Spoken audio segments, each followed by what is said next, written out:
Yes. So I just want to make a couple, I don't know if it's like two or three quick announcements. I'm a little bit under the weather. I hope I drank a lot of coffee, so I should be kind of at least good for an hour before I crash again. But maybe if you feel like, oh man, Andreas is a little bit distracted, then please do not blame me, but blame whatever bug is going on. I don't have COVID, at least according to my last two lateral flow tests. Speaking of, I think it would be really, really cool if we could try to be a little bit more disciplined as speaking to myself and to speaking to you guys about wearing masks in seminars. Some of us might be vulnerable or more vulnerable to the virus. I think, as you can see, cases are rising rapidly in the UK. Some of us live with their parents at home and we don't want to bring that home to them. Some of us might not be vaccinated. Some of us might not be able to be vaccinated. So it would be really cool. I think I tried to make a bigger case tomorrow out of it, or make a stronger case for that, and remind you guys. But please, in the seminars, when we do group work, when I come around, it would be great if we can all wear masks.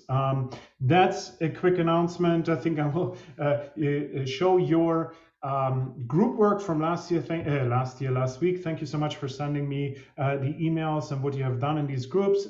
Really fun to read. I'll present that tomorrow so that we can kind of learn from each other there. Then next week, we do a little something slightly different, and slightly different only because we will have a guest speaker for half an hour. I hope you're not too sick already of my voice, but maybe you feel like it would be wonderful to see somebody else talking.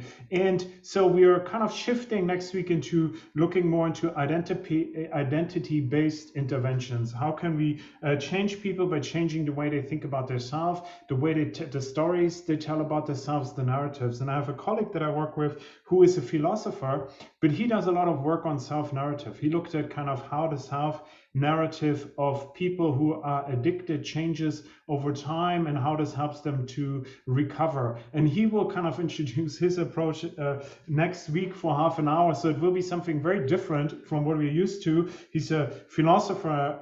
I think he's at the moment at Oxford. I think he got a big grant in Australia, so he might leave soon. But I hope that's fun to kind of mix it up a little bit, get a different perspective. We will stick with the usual format, have a little introduction video for you to get up to speed. Then Doug will talk for half an hour. I will talk for 25 minutes. And so we should have mix it up a little bit and make it maybe a little bit more interesting for you guys. Yesterday, thank you so much for everyone who it was fun to talk to you during the office hour. There came up a good question.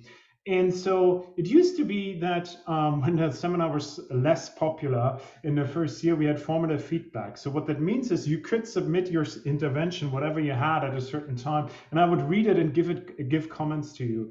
Unfortunately, this is not possible for me to do anymore because of the numbers of students that are in it. So if you send me 1,000 or 2,000 words that I have to read and critique, it takes about 20 to 30 minutes. So if only like 2/3 of you would do it, I would have to work 1 week doing nothing else but reading these things and critiquing them. But I would make a suggestion for week 9. I think by week 9, most of you will have, hopefully, started working on it, put some things together. And what you can do is we could have one day instead of the seminars and stretch it out, we could have short presentations of your interventions. So there's a very strong correlation. Last year, participants in this module had to do 2 things, a presentation and a module. There's a very high correlation between what people presented in their presentation, what they did first, and then later to the manual. So what I would like to offer to you is that you can give a 5-minute presentation, introduce your intervention to me, and I give you formative feedback on it. So it's just feedback on that doesn't matter for your final mark or the mark you get on your manual, and thereby you can kind of test if what are you doing, what are you thinking about your problem, your causes, and your intervention, what is lacking, what is good, what is not so good, what do you think about this or that. I will in week 9 kind of set up a way where you can basically sign up for a time slot through the whole of Thursday and then find one for you that fits. And you can either probably do it online or in person, whatever you prefer. I'll try to get the logistics going for that, and I hope that will be helpful for you to get more feedback on yours, because I think it's good to get feedback. It's good to get, we want you to, or I want you to have a great intervention or develop it and really develop as an interventionist, and I think feedback is a wonderful way to do that. Okay, so I talked about this, I talked about that. Let's jump right into the topic of this week. I think absolutely wonderful topic. And which is a little bit like the first bit. We want to talk about some of the things that we learned as psychologists from the past. We're changing certain things like self-esteem, trying to figure out ways to increase self-esteem might actually be more harmful than helpful. And in this in the introduction video, you learned about, and let me kind of start by sharing my screen now, learned almost about these two different. Okay, we'll see. I'm just thinking about, did I do it right for the video?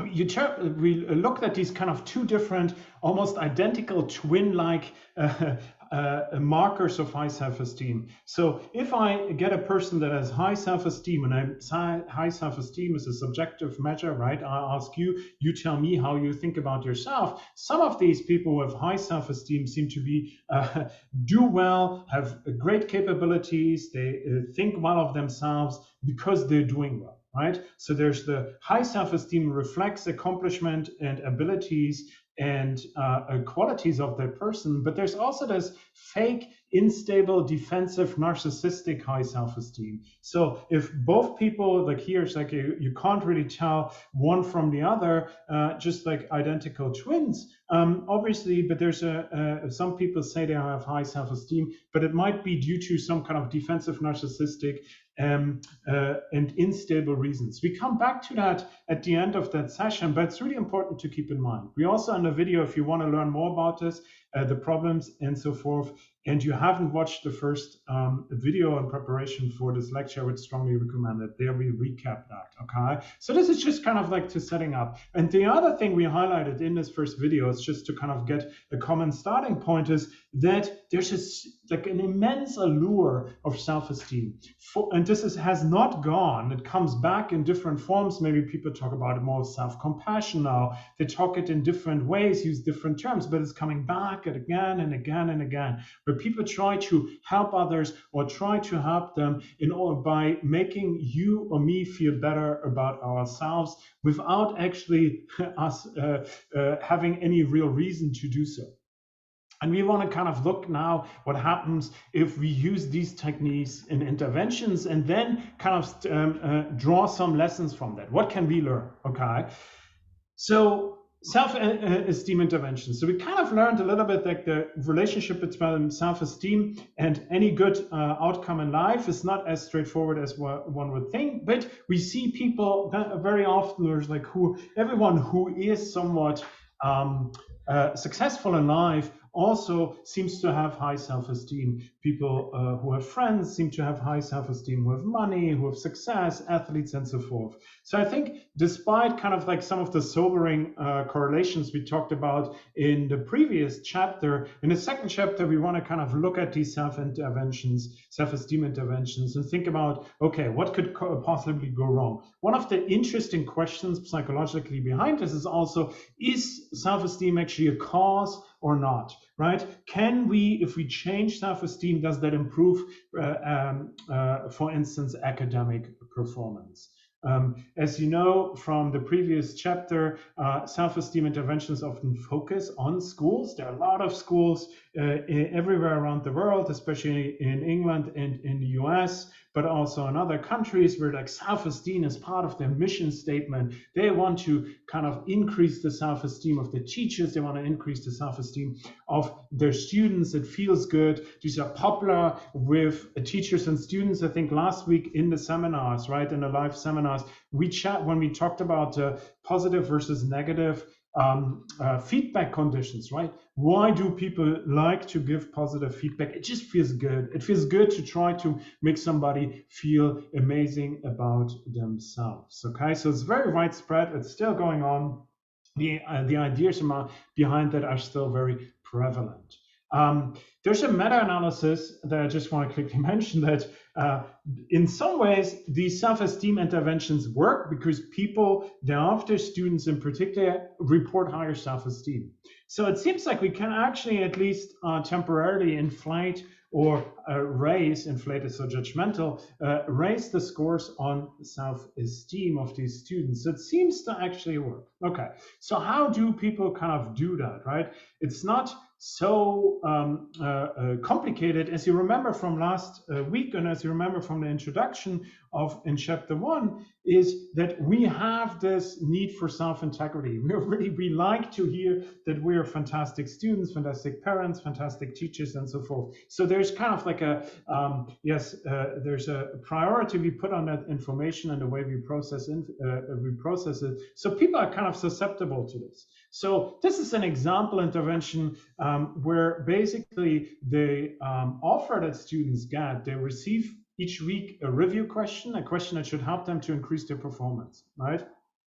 And they had 3 conditions. One condition was a no message control condition. Here they would just receive the review question, right? In another, they would receive basically the same question plus something that should enhance their self-esteem. And a third one, which I think is, and that's why I picked this intervention here, there's also an attribution intervention, okay? Where we try to kind of highlight that it's good to take responsibility and control, which is somewhat contradictory if you think about how Carol Dweck in our second and third, when we talked about these wise interventions, when we talked about implicit theories, they never address attributions directly because they think this is bad. But here they think like, oh, feeling responsibility, having an internal sense of control is really important. What if we tell students that?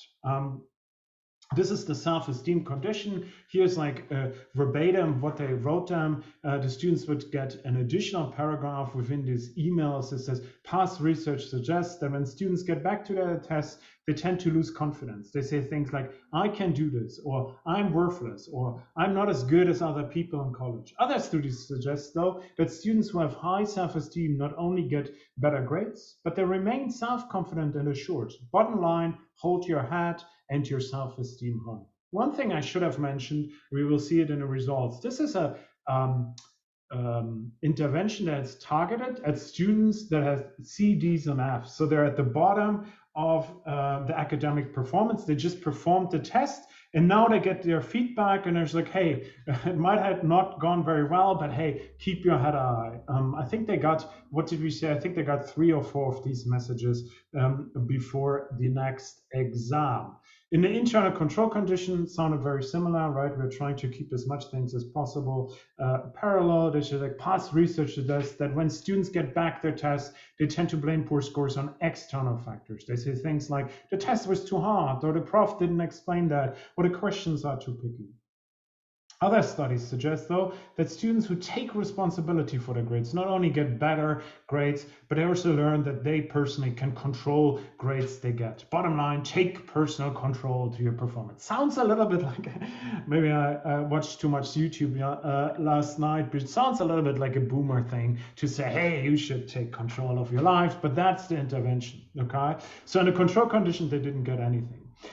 So here is basically the kind of the outcomes. Here you see the test scores. So this is basically they did an exam. Here you see what I just told you. This is the first test. So you see the C students, they're clustered around here. This is their test score of about 75. So this is an American system. It's not in our system. 75 would not be a C, but it's like a somewhat poor performance. And here you see the D and F students, right? And you can see at the test at the beginning, everyone basically has the same performance. But now you see in the final exam, this is what you can see here, that the students in the self-esteem condition really dropped, right? They went from, 57 to 37. They dropped by 20 points, okay?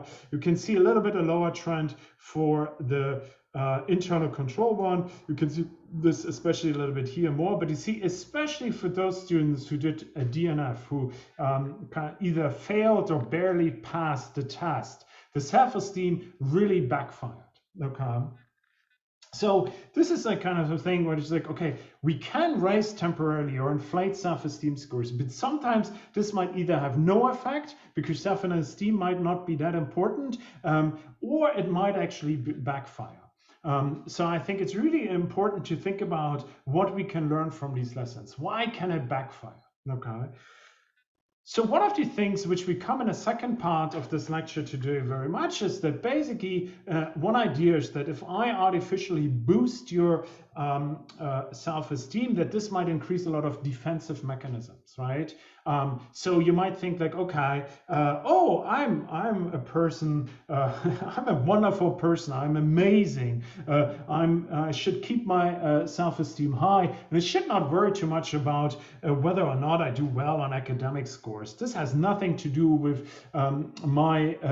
me being amazing. So this might be that they kind of think they should think good about themselves regardless of whether they're of how their academic outcomes are. So they think about maybe that it doesn't matter, and which is not a bad message, right? But it doesn't matter whether I'm doing well or not.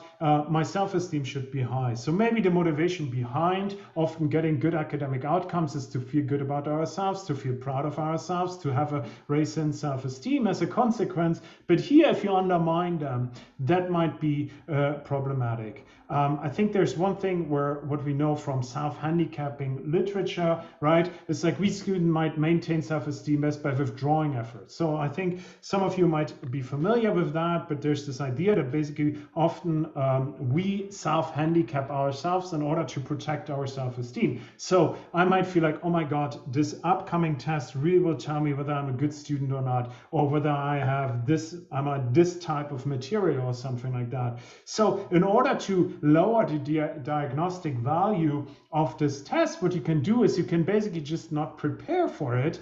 Thereby you can say, well, I didn't do very well, but it was because I didn't prepare very well. So often not preparing is a strategy, for instance, to preemptively protect our self-esteem. And that's like one obviously harmful mechanism how such like self-handicapping can decrease academic performance. So these kind of the ideas that by temporarily inflate my self-esteem, I have this bubble that needs protection. And the way we protect our self-esteem, inflated or not, is in these situations is that we then activate defensive mechanisms, okay?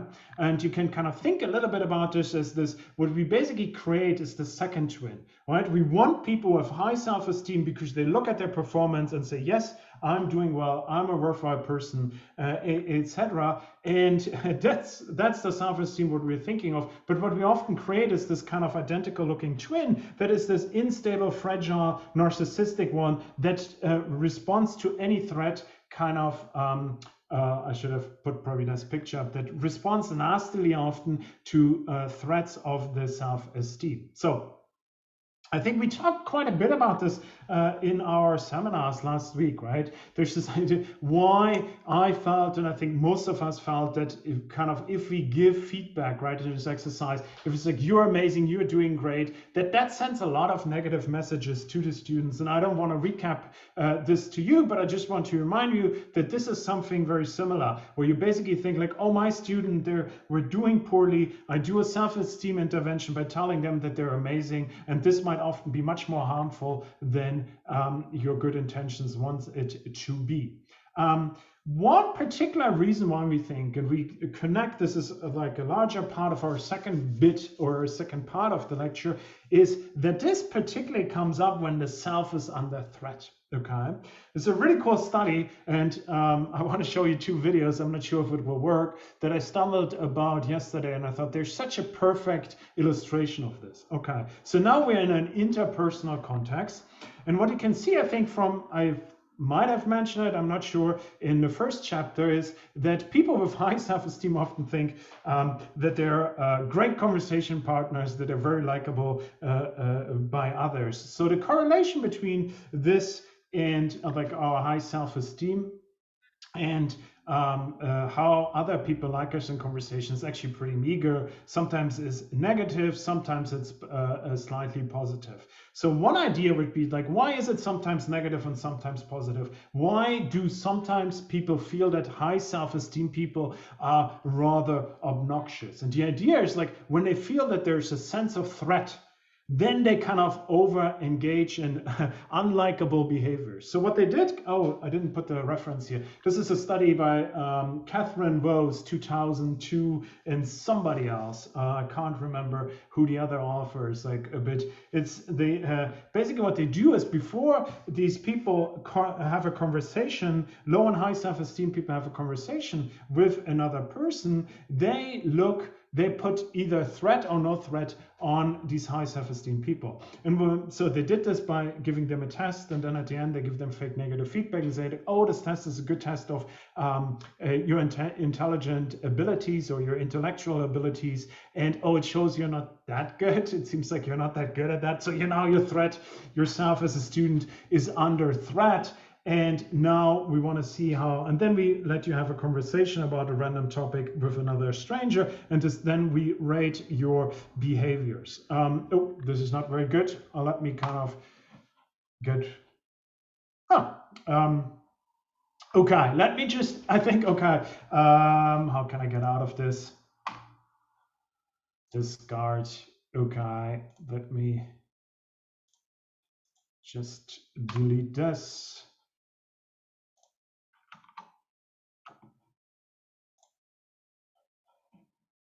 Okay, sorry for that.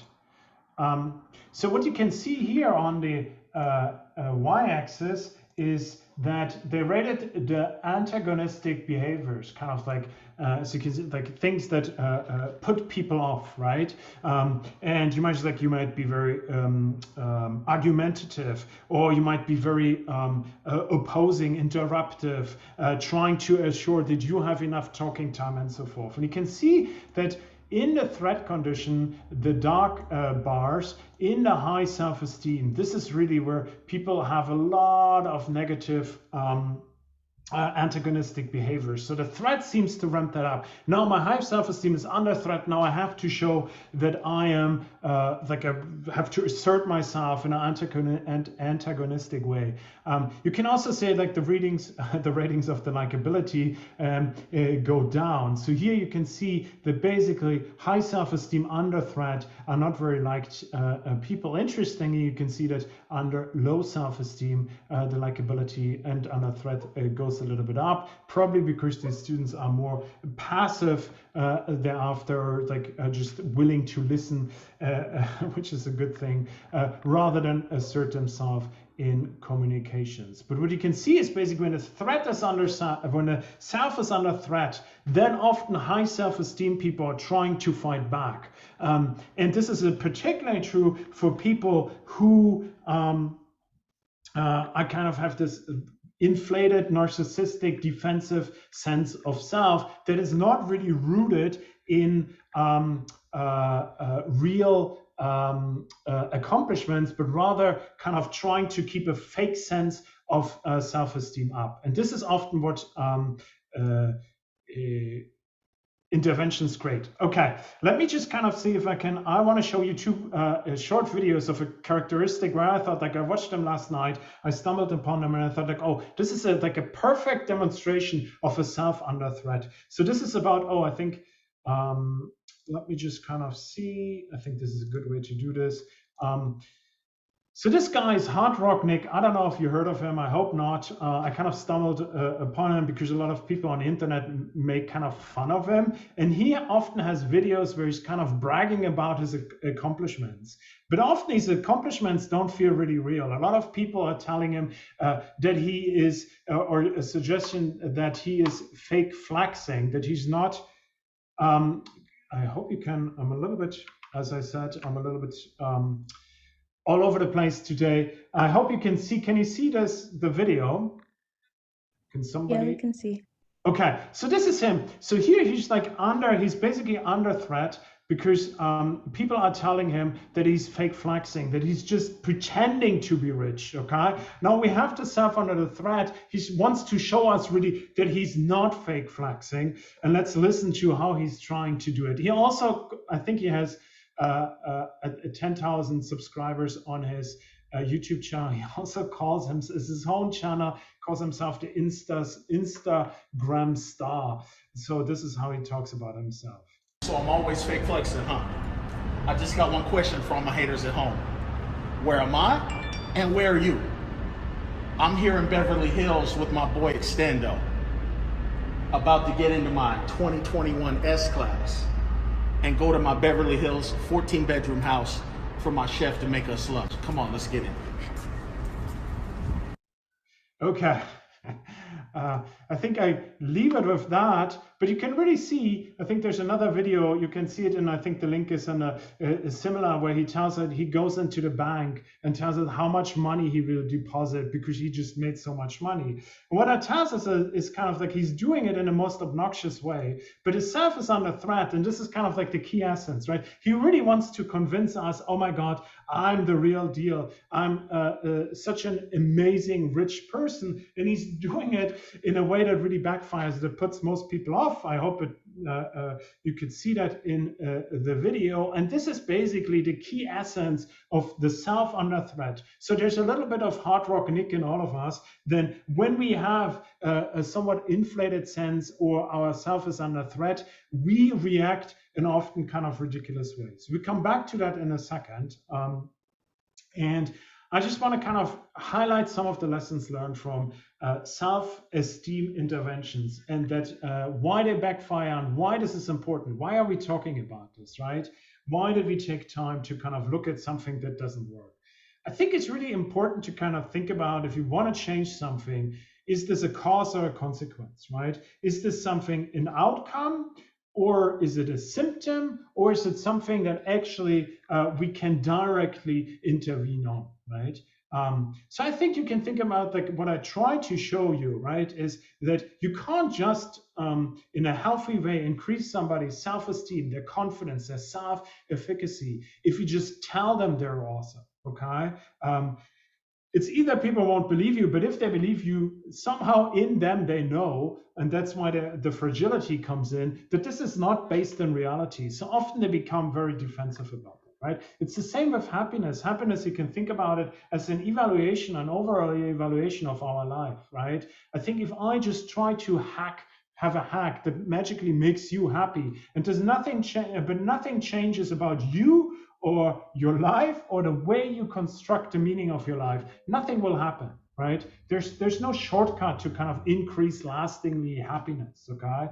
Obviously, if I tell you that you want 10,000 pounds, you will have a short spike in happiness, but then thereafter, this will just disappear again, and you will be in maybe a week or so, or maybe just in a day, or if you're at my age, it might just be an hour. You feel like, okay, I'm back to normal, to my normal level of happiness. The same with attributions, right? Think of Carol Dweck, how she says, like, we never talk directly about the attributions people should form in the situations. What we're trying to change is the meaning they construct. So I think it's important to kind of look at that and say, okay, attributions, for instance, are more a symptom and not a cause. And I don't want to doctor on the symptoms, right? This is one of the key kind of insights. I mean, if you're working with mental health patients, if you're, for instance, if some of your friends, or you're working as a placement student, or with a charity or something, with a depressed person, or pretty soon after you finished university, you can't just tell them to cheer up, right? Or you can't try to improve their mood. No, you have to kind of address some underlying cause to that. Right, and I think a lot of in eating disorders, this is often a lot of therapy about eating disorders is actually not about eating. It's about social stuff. It's about thinking about yourself, construing your yourself, and so forth, and not so much about that they should eat more, for instance, if they're anorectic. Okay, and we have to be careful. Sometimes if we're trying to change things artificially, that can't be changed artificially, or that might have kind of active defensive mechanisms, that this can actually backfire. Okay. So I think this is quite important as a lesson to think about if you're doing your intervention, what at which kind of place in the chain of in a causal chain, in a causal psychological chain, you want to intervene, and you don't want to kind of say like, oh, it looks like my students, they suffer from mental health issues. Just like let them do something like self-compassion, and then they feel better about themselves, and that will magically solve that, right? I think there's very little evidence that this will work well. So we are kind of sticking to the theme and thinking a little bit about the self under threat. Okay, this is a very common situation that all of us face, and we constantly have to navigate how we handle these situations. Okay, and we want to talk in chapter 3 about a particular threat, the stereotype threat, really important social psychological line of research. I think, a little bit about this in social psychology. I used to talk more about it when I was teaching memory in cognitive psychology.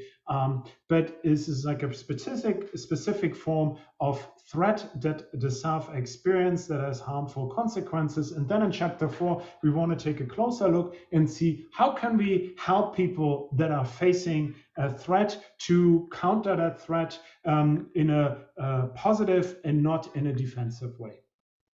Okay, so this is kind of examples that I was thinking a little bit, like where it might be you can kind of have, if you talk to somebody about something, and you can maybe get a feel for that their self is under threat, okay? So it could, you say something like, oh, it stresses me out when others judge me, I will not apply for a job, right? Sometimes we forego, sometimes we want to know something in a lecture. I think I don't understand, but I don't want to ask a question. I might look stupid in front of everyone. You can see like you avoid the threat in a defensive way. You can ask a smoker why they smoke, and then they often attack you. I think there's like whatever you do. I, for instance, do not eat meat, and a lot of people, when they ask me, oh, do you want some meat? It's like, I don't eat meat, and then they somehow attack me because they feel that their own sense of self is threatened by me by not eating meat. But when you ask somebody, why do you smoke, whatever, they tell you something, oh, you could die tomorrow too, it's not that dangerous, I'm safe.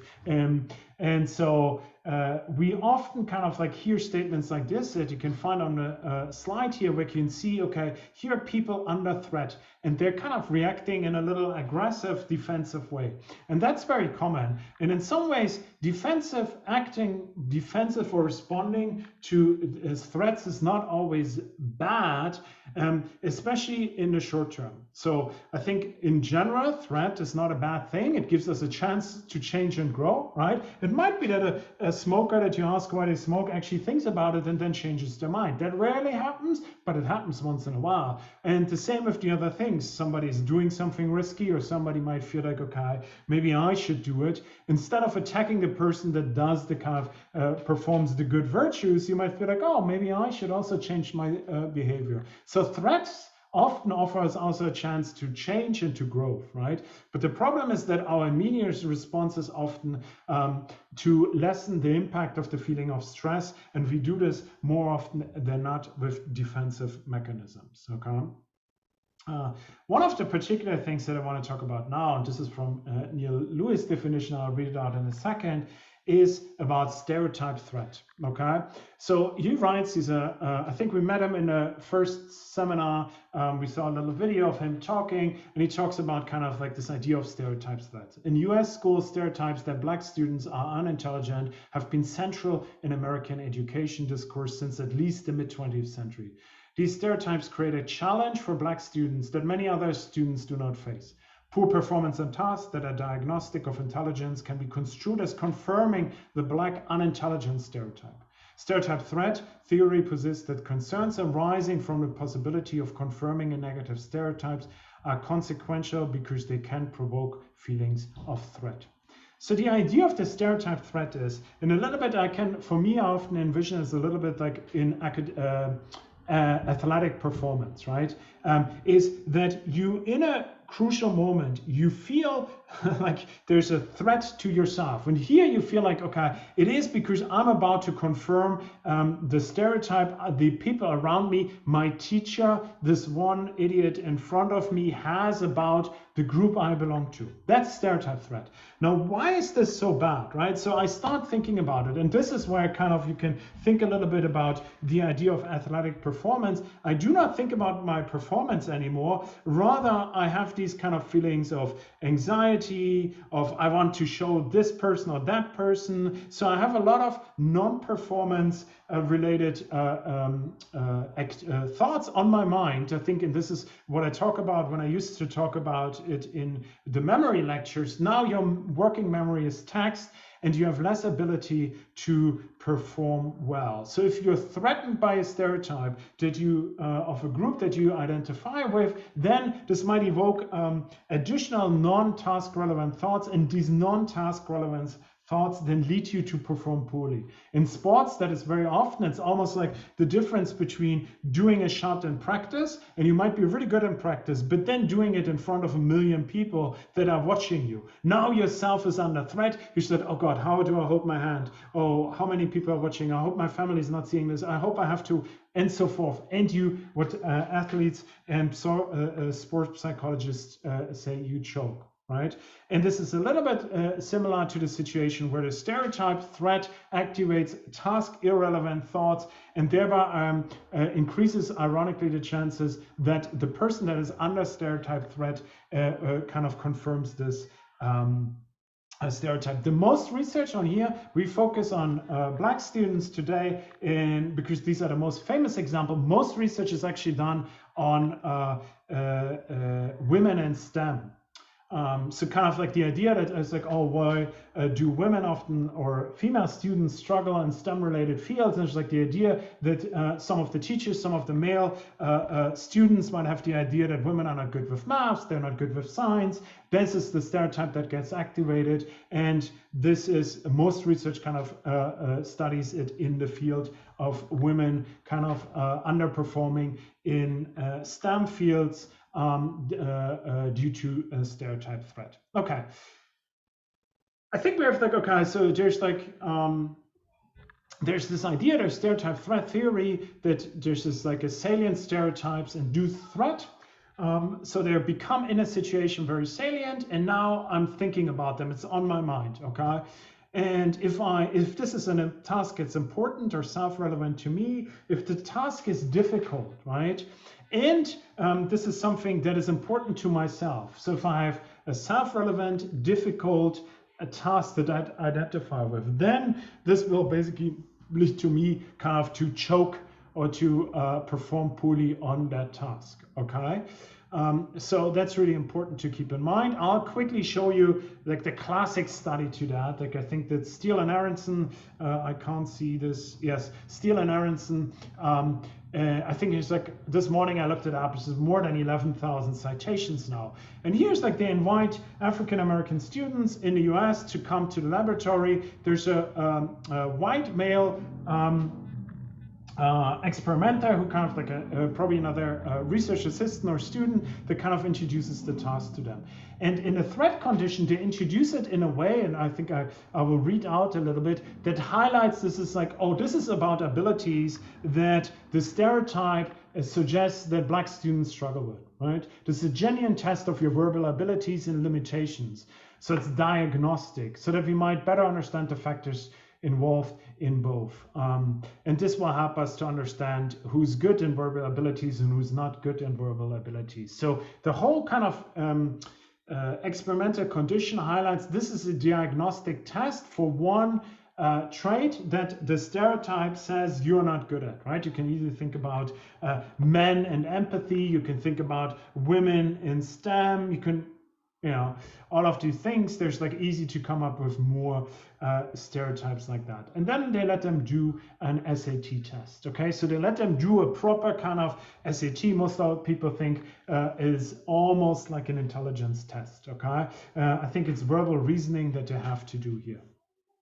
What you can see is that here on the y-axis, let me just kind of, oops, hello. push this higher, get this pen here.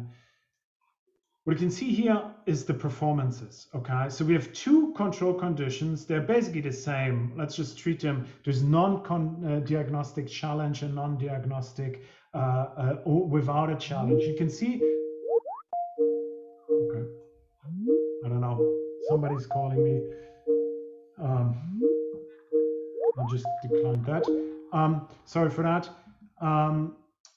Okay, so what you can see here is basically that in these there's no difference between black and white students in the performance, but you can see that the performance of the black students on this IQ test drops in the diagnostic condition. So when they're facing the stereotype threat, then they underperform, and only under this situation. If they're described differently, then these tests don't evoke these stereotypes. So in study 3, they kind of try to say like, oh, can we actually see that this is related to that, right?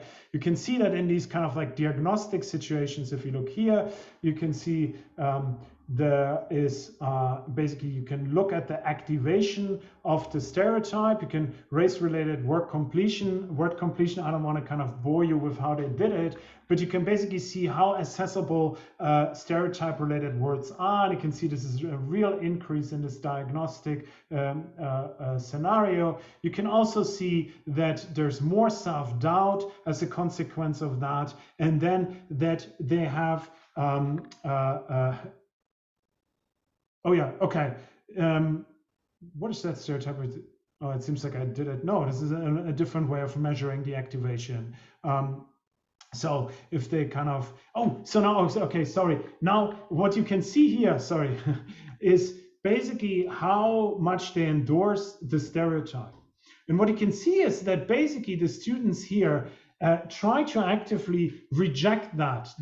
What they have on their mind is they want to reject the stereotypical characterization of them and their performance as indicative of the group they're participants in. Okay, so this is this kind of ironic effect. They're really motivated to show that this is not because my performance here is not because I'm a man, because I'm black, because I'm a woman, etc. It is something that is basically, I'm trying to reinsert my sense of self-integrity, and that ironically backfires. And this is kind of like where I really want to show that this is not about the group. This is not about who black students are in general, who women are, etc. Okay. I think the theory, this is like a quote from Neil Lewis here, has major implications. A lot of people put a lot of hope in it, still do. That it was a try if we kind of either attack stereotypes and or try to lessen the impact of that threat by, for instance, making tests less diagnostic or describing them as less diagnostic. We can maybe close achievement gaps between black and white students in the US or in women and men in STEM fields. So there's a lot of promise to that. There is some issues with replications. It seems like, I want to kind of, I'll skip this a little bit, but there's some doubt that this is 35 years later or 25 years later still is similar. But I come back to that. There are also some signs that this might not. Some stereotypes might have just changed. I think Neil Lewis has something where he's like, okay, we have to kind of look at different ways of looking at the manipulations.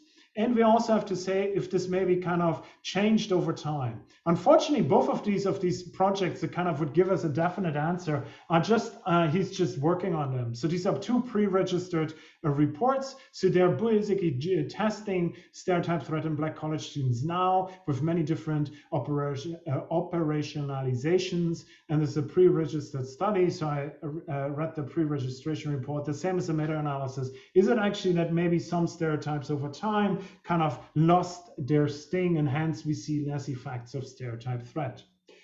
In the last 10 minutes, I want to talk about, okay, let's say I think there's a lot of evidence that people handle threats to the self in defensive, ineffective ways, in short-term beneficial, long-term harmful ways. And now we want to kind of like look at the prime way of intervening here. right? Kind of like the prime way is like, how can we help people to handle these many different ways of that their threat is their self is under threat. And the key answer here is like these are self-affirmation interventions. I just want to highlight one thing before we move on. This is like, I think last night I looked up, okay, self-affirmations. If you Google it, what comes up? You can see this is like, and you will see, we can contrast what they actually do in these self-affirmation interventions is different from what Instagram or Facebook or TikTok thinks of self-affirmation interventions, right? Here, these are more like self-esteem interventions, even affirmations to build self-esteem. I have high self-esteem. I care about myself. I'm worthy. I deserve good in my life. I'm worthy of having great relationships, right? This is something where self-affirmation on Instagram, on TikTok, etc., kind of deviate from the psychological literature. There's no need for them to follow our terms. I'm just saying that these self-affirmations, we kind of know from the first part of this lecture, are particularly harmful. We are talking about a different form of self-affirmations here. So self-affirmation theory is pretty straightforward. It's was developed by Claude Steele in like 30 years ago, but it's more or less unchanged. Okay, and the idea is like when our sense of self-integrity, the need for self-integrity, if this sense of self is under threat, people more often than not react defensively. This impedes their growth and change. Smokers dismiss the threat of smoking. Bad marks are due to unfair marking. My bad performance, I blame on you guys, etc. Right? And an activate is kind of denial, motivative reasoning, and other forms of self-protection that are short-term beneficial, long-term harmful. And what we can do is basically we can look at a more better way to affirm ourselves, to reinstate the idea that we are worth, or that yes, of our self-integrity, that we are people of value by looking at the values we endorse. Okay, so the idea is that you and I, what we share is we might not agree on the same values, but we all think that certain things are important to who we are. We want to be kind, we want to be compassionate, we want to be hardworking, caring, reliable, whatever it is, right? These are central to us. And if we endorse them, then this kind of lessens the impact of the threat in a more positive way on our performance, okay? So people get reassured that they're good people. And parents do this very often with their children. And I think there's like in one of the in one of the articles I linked on they talk also that prayer might have a very similar function to that, that it gives us, reassures us that we have a sense of self-integrity, social support, where other people kind of endorse us as a person might help too. So how do we do that? It's a very simple theory, and most of these interventions, self-affirmation interventions, are very, very simple. So here's like the thing that they talk about. We should think about basically what they would tell me is that I should basically in every shape or form try to give you guys a chance to express your own values, right? In a little bit, I kind of, you could say with choosing your own problem, you can express your own values here, but in everyday situations and relationships, institutions should care about it. You should be allowed to kind of reaffirm a sense of self-integrity in constructive ways. And it's like a wise intervention. It doesn't assume that there's anything wrong with the person. No, they're just giving them a chance to reaffirm who they are. And these are basically done. The core of a self-affirmation intervention is to give them the participants a question that prompts participants to reflect on their values and why they are important to them at the moment of threat. Okay. This is a standard self-affirmation intervention. So you would have kind of like 4 to 5 exercises, often done over a course of a year or over a course of a half a year, and each of them takes about 10 minutes. Here's like students, they write about in a value confirmation condition, they write about or reflect on personal values, friends, relationships, creativity, whatever they cherish, and explain why they are important to them. And so here are some example instructions. We look at instructions maybe in a second, where it's like pick one of the most important things for you personally, write about this, why these things are important to you. This is one for like students, kind of younger students. You can maybe look at these slides. This is also part of the appendix of the article I linked on the Moodle page. But you can see basically you often have a list of ability where they kind of help them to kind of pick one. I think these clip arts feel very early 2000s, not quite. Here's a clip art chosen to appeal to 7th graders. I think one could do better today, and there are actually examples where people do it better in the article. But this is basically, it's important to remember while you're answering these questions that there are no right or wrong answers. Pick 2 or 3, write about them, write about why you think they're important. Then they get these writing instructions, look at the values you picked, think about the times when these values were or would be very important to you. In a few sentences, describe why these values are important to you. Here they say ample space provided for expressive writing. I remember from my intervention studies, we would always kind of debate how much space we should give. Does that sound too much? And students might never do it. Is it too little? Then they feel like they can't express themselves. So a lot of thought is even going into these lines. Let me read out one kind of what students write typically. So here's like middle school students. So this would be around like 12. Creativity is important to me because it allows variety and some fun in my everyday life. This would be important to me when I'm trying to think outside the box and when choosing my outfits. Independence is very important to me because I'm fairly self-conscious and get very nervous. This would be important when making a speech or doing independent activities. Finally, my relationship with friends and family is important because my friends and family make me day better and better. And when I need some help or confidence, they will be there for me. Okay, so that person wonderfully endorses 3 values. This is basically often there's like, okay, look at these values you picked, list 2 reasons why they're important. I think it's good to have very few. Here's an explanation for that. But if you have to list too many reasons, you might feel like, oh, maybe they are not too important. That feels so strenuous. I can't come up with any good reasons why they're important to me. And then they ask some questions about them to kind of really get the self-affirmation into them. You can obviously do that if you're a coach or if you're a teacher, or if you do this with your friend. You can all do this kind of in a verbal way, and it doesn't have to be in a written up way. But these are the standardized interventions. So this is, I just want to show you, there's a whole list of really, really impressive results. This is the results that impress me the most. This is basically 7 to 9 years after the intervention. They look at the impact on college enrollment. So if I gave students, and this is from a classic study, and they followed them up, and then I think in 2017, this is the study, they looked at, did this actually last so long that it changed the likelihood of getting into college? And what you can see here in the affirmation condition, there's a quite dramatic increase in the probability that African American students would go on to 4-year college selectivity. So that means on like more difficult to get selective 4-year colleges. And this is just enrollment in all colleges, community colleges, and other universities combined. But you can see that here, and it's like impressively, is even the highest enrollment rate.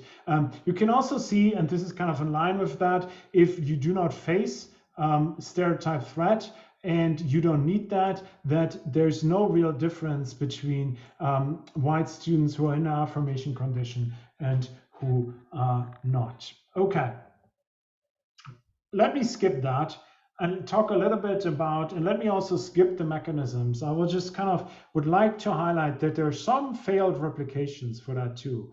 And some of these might be because people, I think there's a question in the chat. Okay, I think Emerson has a good question. We might talk about in a seminar about it. I'm afraid that we don't really have time. It's a great question about the effort.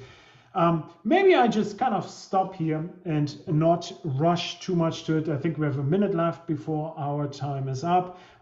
There's some failures to replicate. Some of them seem to be related to the conditions under which they try to help people with threat. So this, for instance, self-affirmation interventions are much more successful for instance, minority students, if these minority students are in the school actually a minority. If the minority students, the from the ethnic minority, which is like a minority overall in a country, in the school a majority, these seem to work less.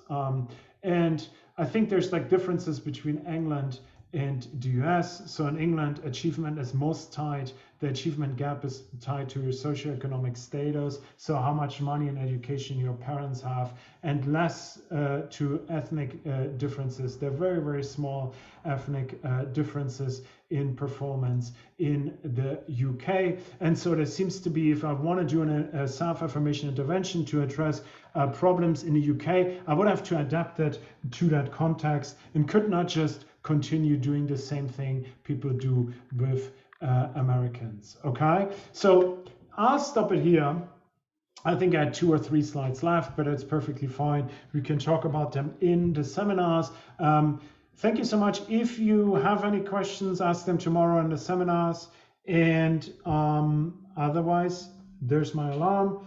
We will see each other tomorrow on Tuesday, or on then again on Wednesday. All right, have a lovely day, and talk to you soon.